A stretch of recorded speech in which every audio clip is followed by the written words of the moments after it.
Welcome to the Equipping Leaders podcast. I'm Natasha, and my goal is to equip leaders with tools to make their leadership journey easier and more expansive. Today I'm talking about microstress, which I learned more about from this book I was reading called The Microstress Effect by Rob Cross and Karen Dillon, which I highly recommend.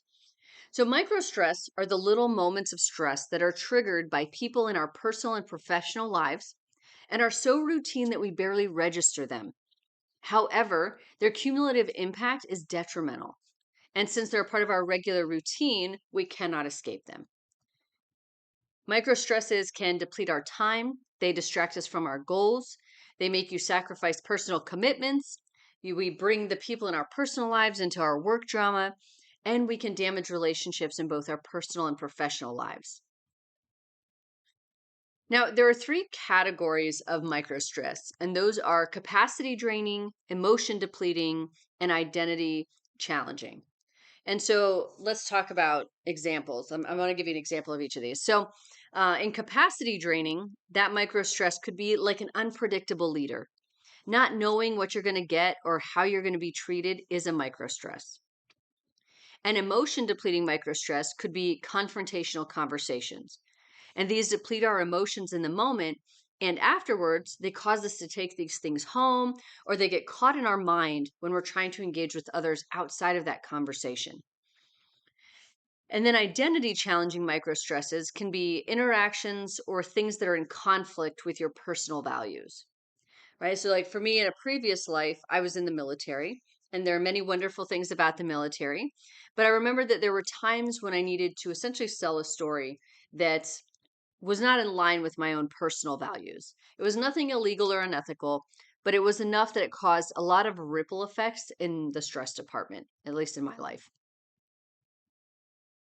This book also brought up a really great point in that area too, where people rarely slip away from the person they wanted to be with one decision that fundamentally changed who they are.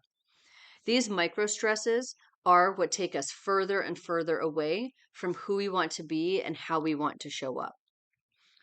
So I know this feels like it's been all doom and gloom so far, but even though microstresses are part of our lives, it doesn't mean that we can't fortify ourselves as much as is reasonable.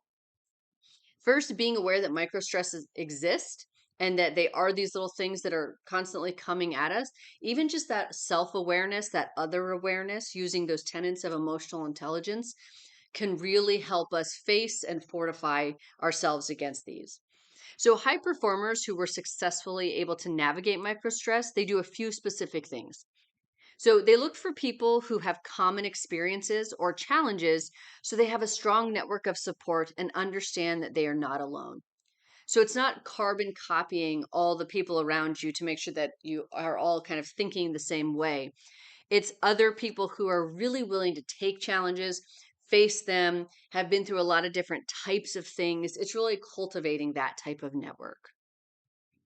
Next, they push back on individual microstresses. So they do that by building traditions and not obligations. So it's like when we have this list of things we need to do or this piece of work that are our focus areas that are the most important, and then all this other stuff comes in. And we think, oh, well, because I'm the leader, I just can't leave people hanging. I have to respond. I have to do all of these different things. Right. Versus saying, like, okay, well, here, like a tradition could be maybe something more along the lines of, I only engage with my email. I only respond to emails from, 4 to 6 p.m. unless it's an emergency, which in most situations, it's usually not so much of an emergency. But then you have that in place. So it's not just you jumping in with all these different obligations and further obligating yourself to other things. And then finally, these high performers who navigate micro stress well, they pay it forward. Their experiences, their knowledge, and all of the effort that has also been poured into them.